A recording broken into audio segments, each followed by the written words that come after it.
또 축복합니다. 옆 사람과도 인사하십시다. 오늘도 만나서 반갑습니다. 잘 오셨습니다. 은혜 많이 받으세요. 감고사축 감사합니다. 고맙습니다. 사랑합니다. 축복합니다. 감고사축 일들만 여러분 생활 속에서 일어날 수 있기를 바랍니다. 오늘도 비대면 영상으로 예배하시는 분이 있으면 그 가운데도 주님의 은혜가 함께 하시기를 바랍니다. 저는 주일 낮예배 시에 절기를 빼고는 요한복음을 1장부터 계속 설교하고 있습니다. 제가 여러분에게 숙제를 내드렸죠. 요한복음 30번을 읽으시라고. 시간 나시는 대로 30번 읽으시라고 숙제를 드렸습니다. 잘 읽고 계시죠? 30번 다 읽고 나시면 하나님이 분명히 여러분에게 엄청난 상을 주신다 했습니다. 그런데 그 상은 저도 모르고 아무도 몰라요. 여러분만 아십니다. 어떤 상을 주셨는지. 그래서 30번 읽고 나서 하나님이 나에게 이런 상을 주셨습니다. 이건 도저히 나 혼자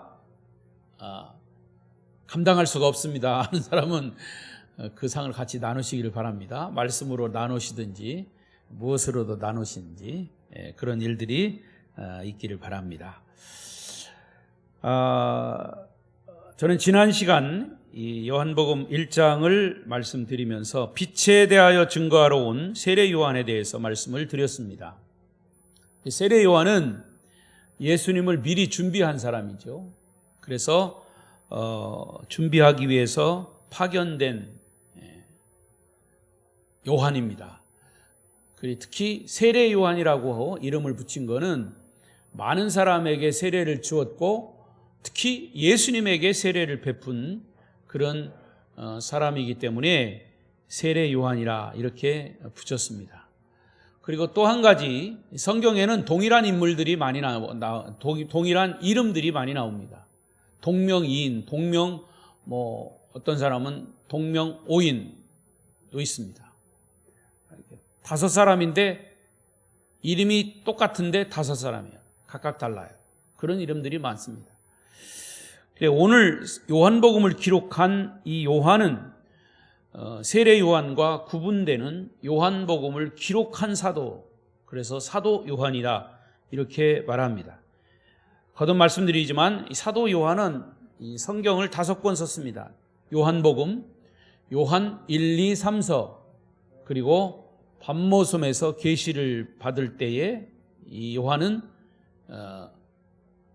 계시 받은 자다. 그래서 요한 계시록, 성경을 5권이나 쓴 그런 사도입니다. 이 사도 요한은 요한복음을 기록하면서 요한복음을 기록한 이유를 오늘 본문 9절에서 이렇게 말하고 있습니다. 9절을 읽어보겠습니다. 시작. 참 빛 곧 세상에 와서 각 사람에게 비추는 빛이 있었나니. 자, 한글 성경은 각 사람에게 비추는 빛이 있었다 이렇게 과거형으로 과거 시제로 되어 있습니다만은 이것을 직역하면 이런 뜻입니다. 각 사람에게 빛을 비추는 참 빛이 세상에 오고 있나니. 세상에 오고 있나니 ing입니다. 진행형입니다. 참 빛이 이미 비추고 지나간 과거가 아니라 지속적으로 앞으로도 오고 또 오고 미래에도 계속 올 것이다 라는 얘기입니다. 사도 요한은 지금 흥분을 감출 수가 없습니다. 많은 사람들이 알지 못하는 영원토록 풍성하게 살 수 있는 참 빛이 지금 계속 오고 있다는 겁니다. 비추고 있다는 겁니다. 그런데 과거에는 그 빛이 무슨 빛인지도 몰랐습니다. 그러나 이제는 그 빛이 사람이 돼서 직접 찾아오셔서 자기 자신을 나타내셨는데 그분이 바로 구세주이신 예수 그리스도라 말씀합니다. 뿐만 아니라 그분은 병든 자를 치료하시고 부족함을 채우시고 우리의 인생길에 빛을 비추심으로 우리의 인간들의 삶을 인도하시는 우리의 구주이십니다. 여러분, 하나님이 만물을 창조하실 때는 모두 다 목적을 두고 창조하셨습니다. 이거는 종을 치라고 창조한 겁니다. 이 종이 이렇게 소리가 나지 않을 때는 이 종은 가치가 없어요. 이렇게 다 목적이 있이 창조했다는 겁니다. 하나님이 우리를 창조하실 때도 목적 있이 창조하셨습니다. 이 만물의 주인이 창조주로서 창조되지 않은 것은 없습니다. 따라서 피조물인 우리 인간은 주인을 바로 알아봐야 합니다. 인간의 삶이 힘들고 고달픈 것은 주인 없이 자기 마음대로 자기 뜻대로 살기 때문에 고달픈 거예요. 우리의 삶을 가득 채우실 주인이 오셨고 오고 계시고 앞으로도 계속 오실 것이다. 그 주인이 우리와 함께 하신다 했습니다. 그리고 우리의 삶으로 들어오시기 위해서 우리의 마음의 문을 지금도 계속 두드리고 계십니다. 두드리고 계세요. 문을 여는 사람은 그 빛을 받을 것이고 아직도 문을 열지 않는 자들은 빛을 받지 못하므로 인생 어둠 속에서 헤맬 것이, 아무리 고개를 돌려서 빛을 못 본 채 하고 외면을 해도 그 빛은 계속 오고 또 오고 있습니다. 비추고 있습니다. 아무리 고개를 돌려도 내가 그 빛을 안 받으려고 해도 빛은 비추고 있습니다. 그래서 주님은 우리의 마음을 계속 두드리고 계십니다. 왜? 그 생명의 빛을 비추기 위해서. 자, 보십시오. 계시록 3장 20절입니다. 시작. 볼지어다 내가 문 밖에 서서 두드리노니 누구든지 내 음성을 듣고 문을 열면 내가 그에게로 들어가 그와 더불어 먹고 그는 나와 더불어 먹으리라. 할렐루야. 여러분, 믿음은 하나님과의, 우리와의, 인간과의 만남입니다. 주님께서 문 밖에서, 마음의 문 밖에서 우리를 두드립니다. 그런데 주님은 절대로 억지로 문을 열지 않으세요. 왜? 우리 인간은 인격체이기 때문에, 지정의를 가진 존재이기 때문에 하나님이 로봇처럼 억지로 열지 않으세요. 우리가 의지적으로, 감정적으로 지식을 가지고 우리의 마음의 문을 열 때 주님은 우리 가운데 들어오셔서 우리와 더불어 먹고 마시고 우리의 삶을 생명의 길로 인도하신다는 말씀이에요. 그래서 믿음이라고 하는 것은 하나님과 우리와의 만남인데, 여러분들께 묻습니다. 여러분은 하나님이 먼저 여러분을 사랑하셔서 하나님을 알게 되었습니까? 아니면 여러분이 먼저 하나님을 사랑해서 하나님을 알게 되었습니까? 한번 생각해 보세요. 하나님이 먼저 나를 찾아오셨습니까? 여러분이 먼저 하나님을 찾으셨습니까? 아마도 내가 먼저 하나님을 사랑해서 하나님을 알게 되었다고 말할 사람은 한 사람도 없어요. 아닙니다, 목사님. 제가 교회 내 발로 걸어왔습니다. 여러분의 발로 교회를 걸어왔는지는 몰라도 사실은 하나님은 이미 여러분을 사랑하고 계세요. 문 밖에서 문을 두드리고 계세요. 그런데 우리가 그동안에 몰랐었던 거죠. 그래서 나는 교회를 한번 다녀봐야 되겠다. 나는 하나님을 좀 믿어봐야 되겠다. 그런 생각을 여러분 혼자 가졌던지, 누구 전도를 받아서 왔던지, 이미 하나님은 스탠바이, 하나님 준비하고 계셨습니다. 여러분을 사랑하려고. 이미 태초부터 여러분이 마음의 문을 닫고 있었기 때문에 하나님을 못 만난 거죠. 애초부터 우리는 하나님을 사랑하지 않았습니다. 우리 인간은 처음부터 철저하게 자기중심적인 사람들이에요.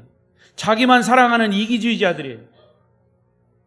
우리 인간은 의심하는데 선수입니다. 하나님이 지속적으로 은혜를 베풀지 않으신다면 마음을 열고 빛을 받아들이는 것은 거의 불가능한 거예요.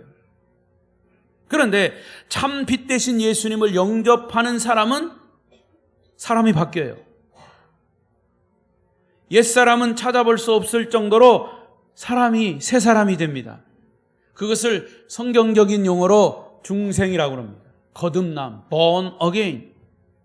하나님은 지금도 지속적으로 우리 사랑하십니다. 감히 사랑받을 수 없는 존재임에도 불구하고 사랑의 메시지를 계속 보내고 있습니다. 우리가 못 깨달아서 그렇지. 오늘 제가 설교하는 것도 사랑의 메시지예요. 복음이에요, 복음. 복된 소식입니다. 오늘도 여러분의 마음 문을 활짝 열고 주님의 사랑의 메시지로 들으시고 받으시기를 축복합니다. 사도 요한이 본 이 세상은 생명의 빛이신 주님을 전혀 알지 못하더라 그랬습니다. 알지 못하니까 영접하지도 않습니다. 그런 실상을 오늘 10절, 11절에 이렇게 표현했습니다. 시작. 그가 세상에 계셨으며 세상은 그로 말미암아 지은 바 되었으되 세상이 그를 알지 못하였고 자기 땅에 오매 자기 백성이 영접하지 아니하였으나, 여기 보니까 그가 세상에 계셨다 그랬습니다. 서두에 그가 세상에 계셨다는 것은 예수 그리스도가 인간 역사의 현장에 오셨다는 겁니다. 하나님이셨던 예수 그리스도가 하나님의 아들로서 이 땅에 인간으로 오셨어요. 인카네이션, 성육신 하셨다. 그래서 누가복음 3장 1절에 보면 예수님이 태어날 당시에 그 역사의 상황을 이렇게 나타내고 있습니다.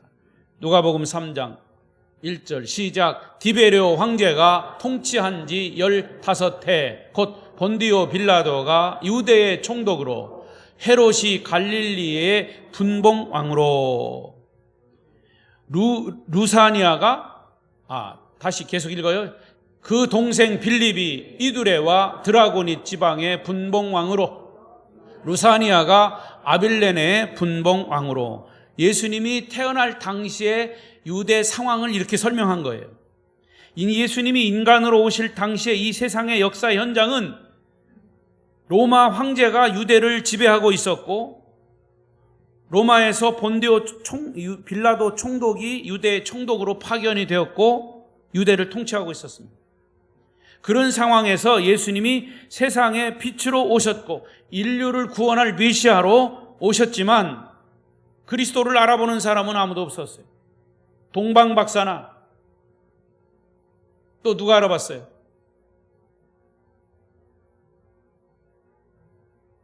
여러분 못 알아봤어요? 알아본 사람이 별로 없어요. 성경은 그렇게 그대로 얘기한 겁니다. 로마 황제가 찾아와서 자기 황제 자리를 내주지 않았어요. 오히려 왕은 유대의 왕이 나셨다 이런 소문을 들고 어린아이를 다 죽이라고 그랬습니다. 그리고 나중에는 총독 빌라도는 예수를 조롱하면서 십자가에 못 박아 죽였습니다. 예수님이 진리를 증거하러 왔을 때도 유대 종교 지도자들이나 빌라도 총독도 진리를 조롱했습니다.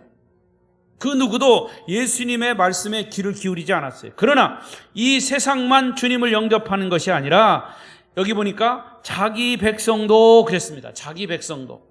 11절에서 말하는 자기 땅은 하나님이 다스리는 통치 영역을 말하는 거예요. 유대 나라는 하나님의 통치 영역 속에 있는 거예요. 유대 사람들은 하나님의 통치를 받는 사람들이었음에도 불구하고 그들조차도 예수님을 알지 못했다고, 그 예수님을 영접하지 않았다는 겁니다. 세상의 권력도 하나님의 백성도 모두가 주님을 알아보지 못했습니다. 이것은 무엇 때문입니까? 영적인 무지함 때문입니다. 여러분, 죄인은요 아무리 밝은 빛이 비춰도 그것을 알지 못합니다. 육신의 소경은 아무리 태양빛이 밝게 빛나도 그 빛을 보지 못해요. 오직 캄캄한 어두움 뿐입니다. 여러분은 여러분에게 비추는 복음의 빛을 지금 보고 있습니까? 여러분 각자에게 생명의 빛이 비추고 있음을 알고 영안이 떠져서 그 빛을 볼 수 있기를 바랍니다. 이 빛을 보지 못하면 우리는 아직도 영적인 소경이에요. 세상에 공부를 많이 했다고 이 빛을 볼 수 있는 것이 아니에요. 가진 것이 많다고 부자라고 이 빛을 볼 수 있는 것도 아니에요. 더 나아가서 교회에 내가 직분을 가졌다고 이 빛을 볼 수 있는 것도 아니에요. 그런데 여러분, 이 빛을 본 자들이 있다 그랬어요. 하나님 앞에서 아무 자랑할 것도 없는 영적 아이들이라 그랬어요. 누가복음 10장 21절을 보십시오. 읽겠습니다. 시작. 그때 예수께서 성령으로 기뻐하시며 이르시되 천지의 주제이신 아버지여, 이것을 지혜롭고 슬기 있는 자들에게는 숨기시고 어린아이들에게는 나타내심을 감사하나이다. 옳소이다. 이렇게 된 것이 아버지의 뜻이니이다. 예수님이 하나님께 기도를 드리시는 내용인데, 그 기도의 내용을 보면 예수님을 빛으로 알아보고 주님께 나오는 자가 누구냐라고 했을 때는 영적인 어린아이들이라고 그랬어요. 자기가 죄인인 것을 깨닫고 오직 하나님의 용서와 긍휼을 기대하면서 어린아이처럼 주님께 나오는 자가 빛 대신 주님을 알아볼 수 있다 그랬습니다. 이것은 하나님이 그렇게 정하신 뜻이라고 그랬어요. 이렇게 된 것이 아버지의 뜻이다. 우리 사람의 마음이 어린아이처럼 가난하지 않고 세상 욕심이나 세상의 것으로 가득 차 있으면 절대로 빛 대신 예수님을 볼 수 없어요. 그래서 우리 사람은 항상 두 마음을 품고 있습니다. 때론 어린아이의 마음, 때로는 어른의 마음. 그래서 이 두 마음이 왔다 갔다 하는 거예요. 그래서 어떤 때는 보였다 안 보였다 하기도 하죠. 그래서 자기가 유리한 대로 마음을 품고 욕심을 차립니다. 더더군다나 유대인들은 예수님이 직접 그들 곁에서 말씀하시고 기적을 베푸시고 그들의 육신의 눈도 질병도 고쳐주신 그런 상황 속에서도 그 유대인들의 눈은 영적 소경이기 때문에 예수를 구세주로 알아보지 못했습니다. 결국 그들은 회개하지 않고 오히려 예수를 십자가에 못 박았습니다. 그럼에도 불구하고 우리 예수님은 그런 자들에게 다시 한번 기회를 주십니다. 저와 여러분들에게도 이런 기회를 주셨기 때문에 여러분이 이 자리에 오신 줄로 믿습니다.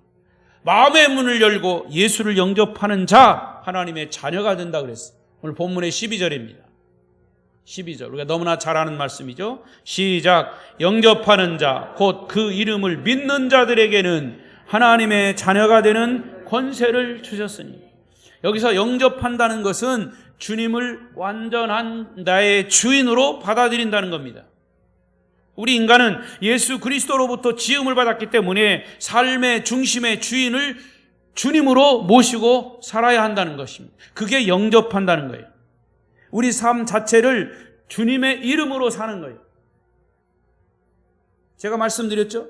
여러분 이마에는 무슨 표식이 있습니까? 한번 만져보세요. 무슨 표식이 있나? 아무 표식 없어요? 근데 여러분 표식이 있어요. 무슨 표식이 있어요? 예수 믿는 자. 예수 믿는 자라고 하는 이 표식이 여기에 직접 보이지는 않지만 있어요. 당신 예수 믿는 건 사람이지. 예수 믿는 집사지. 예수 믿는 권사지. 그러니까 우리는 항상 뭐든지 따라다녀요. 그래서 남을 도와주는 것도 구제도 주의 이름으로, 봉사도 주의 이름으로, 헌금도 주의 이름으로, 설교도 주의 이름으로, 기도도 주의 이름으로, 교제도 주의 이름으로. 아멘이 몹시 피곤하신 모양이에요. 여러분, 왜냐하면 우리 원래 모든 것이 주님 주인 중심으로 이 세상이 만들어졌어요. 그러나 그것이 어긋나고 빗나갔기 때문에 그게 제대로 안 되는 거예요. 그래서 여러분 죄라고 하는, 영어로 sin이라고 하는 죄라고 하는 단어의 원어는, 히브리어 원어는 하말티아라고 하는 단어의 뜻은 관역에서 빗나갔다 그런 뜻이에요. 관역에서 빗나갔다, 중심에서 벗어났다, 주인에게서 벗어났다. 이게 죄라는 것입니다. 그러니까 인간이 주인을 주님으로 섬겨야 되는데, 하나님을 중심으로 섬겨야 되는데 거기에서 벗어났기 때문에 그 자체가 죄라는 겁니다. 원래 창조될 때 우리 인간의 주인은 예수 그리스도이신데 주인 자리를 빼앗은 것 자체가 죄입니다. 그래서 그 주인을 다시 주인 자리에 모셔야만 주인이신 예수를 알아볼 수 있고 그 주인이신 예수가 우리의 삶을 지배하시고 우리의 삶을 결정하시는 결정권자가 되는 것입니다. 이것이 바로 영접한다라고 하는 의미입니다. 그리고 그 이름을 믿는다는 것이죠. 그렇게 하는 자에게 어떤 권세를 주신다? 하나님의 자녀가 되는 권세를 주신다. 할렐루야. 누구든지 예수님을 왕으로 모시는 자는 왕의 자녀가 되는 겁니다. 그때부터는 자기의 이름으로 살지 않고 왕의 이름으로 사는 자가 왕의 자녀인 거예요. 세상의 왕도 평민이었을 때와 왕이 되었을 때의 차이는 하늘과 땅 차이예요. 왕의 자녀들도 동시에 왕의 아버지가 왕이면 그 자녀에는 왕세자가 되는 거죠. 대우가 달라지는 겁니다. 이와 같이 하나님은 자기 자녀들을 영광스럽게 하시고 이 세상의 모든 악의 권세를 이기게 하십니다. 빛은 어두움을 몰아내는 것입니다. 또한 왕의 자녀로서 왕이 주는 풍성한 삶도 누리게 되는 것이죠. 더 나아가서 주님을 영접한다는 것은 그분께 모든 것을 맡긴다는 거예요. 아까 말씀드렸죠? 영접하는 자, 곧 그 이름을 믿는 자들에게는 영접할 뿐만 아니라 그 이름을 믿는 자, 모든 것을 맡긴다는 거죠. 그런데 여러분, 우리는 이 부분에서 어린아이가 되지 못하고 어른으로 행세해야 합니다. 주인은 모시고 있으면서도 주인 대접을 하지 않는 거예요. 주님께 완전한 결정권을 드리지 못하고 양다리 걸치고 있어요. 주인을 무시하고 늘 자기 방법으로 결정합니다. 이것이 우리가 축복을 다 빼앗기는 원인이 되는 거예요. 어린아이의 마음을 갖지 않고 어른의 욕심 때문에 축복에 브레이크가 걸리는 거지. 세상의 가치관을 가진 어른의 마음은 하나님께 온전히 맡기지 못합니다. 자기 자신의 존재를 자꾸 확인하고 싶어 합니다. 이것은 주님을 주인으로 영접하지 못했기 때문에, 믿지 못하기 때문이죠. 그래서 사도 바울이 항상 자기가 두려워한 것은 바로 이 부분이라고 그랬어요. 바울이 항상 자신을 보고 강조하고 또 강조한 것이 있어요. 자, 보십시다. 갈라디아 2장 20절. 큰 소리 읽어요. 시작. 내가 그리스도와 함께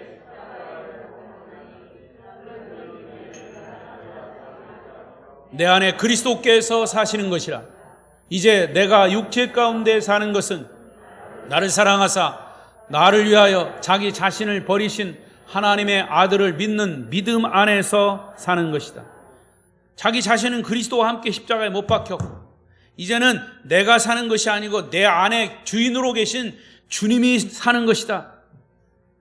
그래서 나를 위해서 자기 자신을 버리신 하나님의 사랑, 하나님의 아들 예수 그리스도를 믿는 믿음 안에서 사는 것이다. 이게 복음이며 진리인 줄로 믿습니다. 진리를 알지니 진리가 너희를 자유케 하리라. 여러분, 그래서 이 믿음 생활은 주님을 주인으로 영접하고 하나님 자녀된 권세를 가지고 사는 것이지만 결코 사람을 보고 하는 것이 아님을 명심하십시오. 목사인 저도 항상 두려운 것이 바로 그거예요. 내가 설교할 때 허튼 소리는 안 하나, 성경에서 말씀하는 그 성경의 이야기를 하지. 여러분, 강단에서 정치 얘기합니까? 강단에서 웃기는 얘기합니까? 정치 얘기하려면 국회에 가야 되고요. 웃기는 이야기 들으려면 저 코미디언 TV 보여야 합니다. 교회 와서는 하나님의 말씀. 그래서 여러분들이 혹시 평가할 게 있다면, 아, 저 목사는 성경만 얘기하는구나, 저 목사는 복음만 얘기하는 거구나, 이걸 가지고 평가하십시오. 저 목사의 설교가 재밌다, 재미없다, 이게 아니라 정말 성경을 말하고 있는지 아닌지. 사도 바울이 가장 두려워했던 것이 바로 그거예요. 당신의 독생자를 아낌없이 우리에게 주시면서까지 우리를 사랑하신 하나님만 보고 믿음 생활을 해야 할 줄로 믿습니다. 우리가 조금만 겸손하면 주님의 사랑을 배신하지 못합니다. 주님께 맡기지 못할 게 없습니다. 내 기준을 내려놓고 주인 대신 주님의 기준에 맞추면 걱정할 것이 없는 거예요. 여러분, 언제 제일 몸이 편안하고 또 마음이 평안하다고 느끼십니까? 어떤 분은 교회 예배 시작 앉으면서부터 엄청 평안하신 것 같아. 그냥 그때부터 주무시기 시작하고 설교를 끝나겠습니다. 그러면 그때 이제 깨시는 것 같아요. 제가 제일 평안하다고 느꼈을 때가요, 제가 부산에 동서가 목회자입니다. 그래서 가끔 거기 가서 이제 보면 거기에는 온 몸을 마사지하는 그 마사지 기계가 있더라고요. 의자가 있어요. 그래서 우리 처제가 형부 여기 좀 앉아보래요. 그 안에 들어가 앉아 있으면 엄청 평안해요. 거기다가 온 몸을 맡기는 거예요. 거기 앉아서 내가 뭐 폼 잡고 이렇게 저렇게 용을 쓰고 힘쓴다면 나보고 웃긴다고 그래요. 내 몸을 완전히 맡기니까 기계가 알아서 내 몸을 곳곳을 다 주물러 주더라. 나는 그거 맡기고 있으니까 그냥 평안한 거예요. 거기서 한 가지 깨달았습니다. 맡긴다고 하는 것이 이런 거구나. 제가 또 얘기하자면 여기가 수영합니다. 수영을 할 때도 항상 물속에 강사가 물에다가 자기 몸을 맡기래요. 근데 처음 수영할 때 그게 됩니까? 안 빠지려고 발버둥 치면 더 빠져가요. 근데 나중에 조금 하다 보니까 정말 내 몸을 다 물에다 맡기면 떠요. 수영 안 해본 사람은 가서 해보시기 바랍니다. 근데 거기서 진리를 얻는 거예요. 맡긴다는 말이 그거구나. 네. 걱정거리, 염려거리도 다 맡기는 거예요. 야, 교회 가면 밥을 주냐? 떡을 주냐? 교회 가면 밥 주고 떡 주고 오늘은 고기도 준대요. 여러분, 이 말은 무슨 말이냐? 하나님께 나를 맡긴다라고 하는 것은 바로 내 걱정, 내 모든 것들을 내려놓는 거예요. 그리고 하나님을 부르고 하나님께 의지하는 거죠. 여러분도 주인 되신 주님께 여러분의 모든 삶을 맡기시기를 바랍니다. 그러면 우리의 삶을 주님이 책임져 주십니다. 말씀을 정리하겠습니다. 사실 이렇게 주님을 영접하고 주님을 맡기는 것이 그냥 되지 않는 거예요. 쉽지 않은 거예요. 내 의지로 되지 않는 거예요. 그래서 오늘 13절에 이렇게 말씀합니다. 시작. 이는 혈통으로나 육정으로나 사람의 뜻으로 나지 아니하고 오직 하나님께로부터 난 자들이니라. 오직 하나님께로부터 난 자들이니라. 할렐루야. 이 거듭나고 예수를 영접하는 것은 그냥 내가 육신, 어떤 지식, 경험, 사람의 뜻 이런 것으로 되지 않는다는 거예요. 예수님을 주인으로 영접하고 하나님의 자녀가 되는 권세는 우리 할아버지 때부터 믿음 가졌다고 내가 자연적으로 그렇게 되는 게 아니에요. 우리 엄마 뱃속에서 모태신앙으로 내가 태어났다고 해서 하나님의 자녀가 자동적으로 되는 게 아니라는 거예요. 사람의 뜻대로 열심히 있고 직분을 가졌다고 해서 주님을 영접하는 것이 아니라는 거예요. 여기 오직 하나님께로부터 난 자들이라. 하나님께로부터 난 자가 뭐예요? Holy Spirit, 거룩한 영, 하나님의 영인 성령의 역사로만 가능하다 그 말이에요. 복음을 듣고 깨닫게 하는 것 자체, 나를 교회로 몰아가는 것 자체, 이것이 깨닫는 거예요. 여러분은 알는지 모르는지 모르지만 내가 이 예배의 자리에 나온 것 자체도 내 마음속에 하나님께서 교회를 가게 하신 성령의 역사인 것을 믿습니다. 복음을 듣고 깨달아 변화되어서 새롭게 거듭난다는 뜻입니다. 그야말로 옛사람은 죽고 새 사람으로 다시 태어나는 것을 말합니다. 그것은 어떤 사람의 뜻으로 육정으로 되지 않는다는 거죠. 하나님께로부터 나는 것이. 중국의 선교의 개척자 허드슨 테일러 선교사의 짤막한 이야기예요. 이 선교사가 중국에서 선교하고 있을 때 한 청년이 찾아와서 선교사님에게 묻습니다. 선교사님, 신자가 되려면 몇 년이나 걸릴까요? 이때 선교사님은 청년에게 다시 묻습니다. 그 당시에는 뭐 이런 전기불이 흔하지 않을 때, 전등불을 가지고 쓸 때, 전등불 심지에다가 얼마 동안 불을 붙여야 빛이 납니까? 이렇게 물었어요. 전등불 심지에 얼마 동안 불을 붙여야 빛이 납니까, 여러분? 그 심지에 불을 붙이는 순간 빛이 나죠. 그렇게 청년은 대답했어요. 그때 테일러 선교사는 청년의 손을 잡고 말합니다. 바로 그것입니다. 하나님께서 나를 부르시고 구원하셨다는 사실을 깨닫는 순간 내가 새 사람으로 거듭나고 내 영혼에 생명의 빛이 타오르게 되는 것입니다. 깨달아지는 것이. 예수 수십 년 믿었다고 거듭난 거 아닙니다.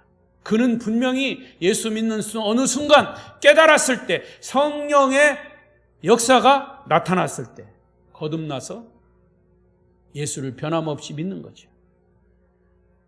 지금 이 자리에 처음 나왔다 할지라도 예수 그리스도를 나의 구주로 영접하고 그 구주가 나의 예수 그리스도다, 예수 그리스도가 나의 구세주다라는 사실을 성령께서 깨닫게 하시는 순간 우리는 하나님의 자녀가 되는 것이죠. 예수 그리스도를 영접하게 되는 것이죠. 할렐루야. 여러분, 이렇게 새 사람으로 태어난 사람은 정말 모든 사람들이 인정할 정도로 바뀌어요. 사람 자체가 변합니다. 얼마나 놀랍게 새로워지는지 열등의식, 죄의식으로 찌들었던 옛날에 그 사람을 찾아볼 수 없을 정도로 변합니다. 180도 바뀝니다. 왜냐? 하나님께로부터 다시 태어났기 때문에. 이런 사람은 특징이 있습니다. 누가 보더라도 그 사람 곁에는 주님이 함께 계신 것이 눈에 띄게 보입니다. 그 사람 마음속에는 항상 기쁨이 있습니다. 진리를 알지니 진리가 너희를 자유롭게 하리라. 성도 여러분의 삶에도 주인 되신 주님을 영접하심으로, 날마다 영접하심으로 주님의 생명의 빛과 사랑의 빛으로 충만하시기를 축원합니다. 축원합니다. 기도하겠습니다.